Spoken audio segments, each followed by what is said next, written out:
teman-teman semuanya, kita ada di Taman Sari Yogyakarta, yaitu situs bersejarah yang ada di Yogyakarta. Tepatnya di alamatnya ada di Patehan, Kecamatan Kraton, Kabupaten Yogyakarta, daerah istimewa Yogyakarta. Di mana Taman Sari ini dulunya adalah tempat rekreasi, tempat pemandian yang dibuat untuk peristirahatan permaisuri dan anak-anak raja. Dulunya Taman Sari ini dibuat oleh Sultan Hamengkubuwono pertama pada tahun 1757. Dan beliau menginginkan membuat satu tempat, menggambar satu tempat, satu wilayah di sebelah barat daya Keraton Jogja untuk diminta dibangunkan sebuah tempat bermain, tempat belajar, tempat istirahat, tempat berkumpul keluarga-keluarga nasional. Nah, teman-teman, sebetulnya Taman Sari Yogyakarta ini dirancang oleh Portugis. Yaitu di mana bentuk-bentuk bangunannya itu campuran antara Cina, Jawa, Eropa, dan Islam. Yang mana pada saat itu adalah masa pergantian atau akulturasi dari Mataram kuno ke Mataram Islam. Nah, teman-teman, kalau pengunjung masuk itu kan masuknya dari gerbang belakang. Jadi ini tuh kita ada di gerbang belakang, di mana di depan gerbang belakang ini ada dua gedung. Gedung temanten namanya, dan ini gedung kecil-kecil ini, kalian bisa lihat, gedung kecil ini itu namanya gedung pengunjungan. Kalau gedung temanten itu dulunya itu sebagai pemisah antara laki-laki dan perempuan. Lalu gedung pengunjungan itu adalah tempat minum ya, tempat minum. Jadi ketika kita datang ke situ, maksudnya ketika putri-putri raja itu datang ke situ langsung bisa minum. Nah, sekarang tempatnya itu menjadi loket pengunjung untuk membeli tiket saat ini ya, teman-teman. Nah, teman-teman, di belakang kita ini ada gedung panggung. Jadi nanti dijelaskan oleh teman saya. Jadi mari ikuti kami. Nah, sekarang kita berada di Gedung Sekawan. Gedung Sekawan ini ada 4 titik atau sekawan. Dulunya itu digunakan untuk beristirahat raja dan sebelum putrinya untuk sekedar duduk-duduk. Kemudian juga digunakan untuk bermain, taman bermain putri-putri dan menari. Nah, yang sebelah sana nanti putri-putri akan menari di area ini diiringi dengan suara-suara gamelan. Kemudian di sebelah sana ada gedung panggung. Nanti raja akan naik ke sana dan dari atas itu akan terlihat pemandangan area Gedung Sekawan ini, dan kemudian raja itu akan melihat putri-putrinya menari dan bermain musik.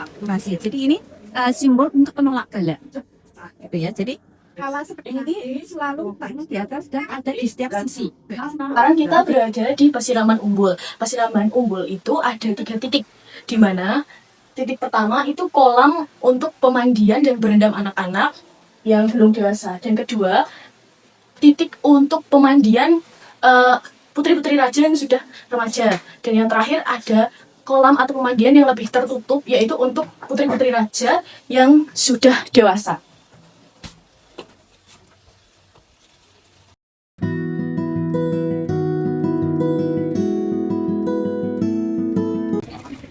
Nah, teman-teman, di sini ada namanya Gedung Lopak-Lopak.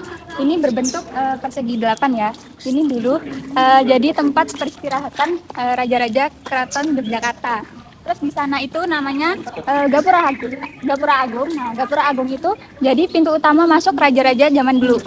Nah, teman-teman, di bagian sini ini ada namanya Sumur Gumuling. Nah, Sumur Gumuling itu bangunannya ada di bawah tanah ya. Itu berbentuk lingkaran dengan tangga bersilang di tengah. Konon dulu dipakai sebagai masjid untuk para abdi dalam keraton dan raja-raja di Kesultanan Yogyakarta. Tapi di Sumur Gumuling ini sudah ditutup sejak 2020. Jadi kita tidak bisa masuk ke dalam, hanya melihat dari luar bangunan saja. Nah, teman-teman, di sini pintu masuk menuju terowongan bawah tanah yang ada di Taman Sari.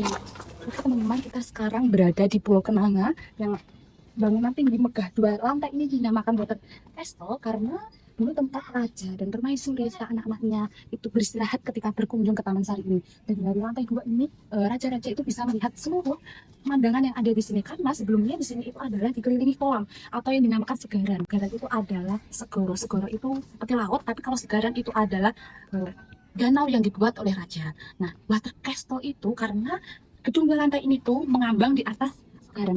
Nah, di sini yang nampak lihat dari sini, kita akan lihat ke dalam nanti, dinamakan Pulau Panembung. Itu Pulau Panembung ini digunakan oleh raja untuk bersemedi. Nembung sendiri itu ditujukan untuk memohon kepada Yang Maha Esa. Sekarang kita masuk ke Pulau Panembung. Ini adalah perjuangan di bawah tanah.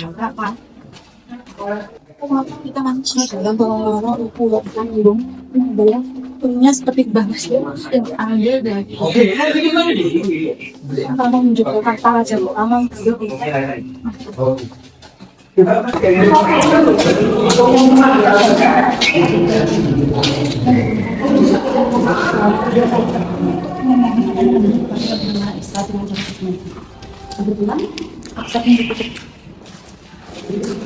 Tadi ada yang naik ke atas, kayak Sultan tuh ada bilang pas di kemudian saya bangun tadi, terus ceritanya gitu, lempar bunga dari atas, siapa yang dapat bunganya itu dia yang itu kamu